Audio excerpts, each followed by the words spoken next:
I've been standing out here all day answering questions. Answer my one question. If there is no God and you claim there's an absolute basis for morality, what is your absolute basis?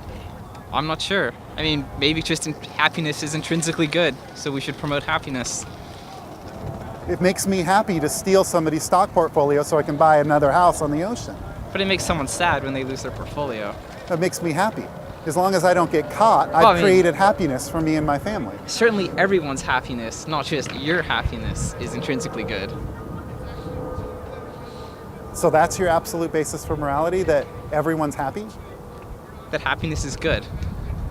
I mean, this isn't like there's a lot of different philosophies of ethics that do propose absolute moral laws without accepting God. It's not impossible to do. You're up a creek without a paddle. It might be you're up a creek without a paddle in defining a basis for morality without God. Because if there's no mind prior to the human mind, obviously human minds, come on guys, human minds create and define what's right and wrong. Sure. You can have societal structures that defines what's right, you can put laws in place, but it's still human minds that did that. Sure.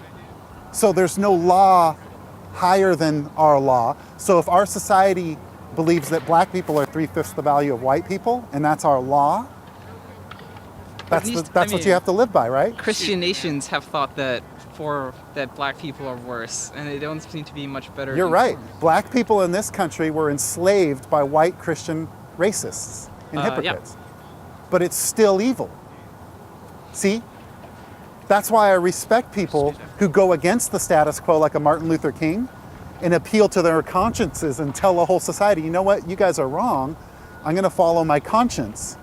That's why I respect people like that critique their society and don't just go along with their society and they say there's a law above the law. Just because society puts forth a law, that's not an absolute basis for that morality. I guess the question is though, like, why can't I critique society's laws without appealing to a law that's not necessarily God? You can. But your ability to critique that, what makes your version of what's right or wrong any better than the next person if there's no God? What makes Mother Teresa's version of morality any better or worse than Adolf Hitler's version of morality?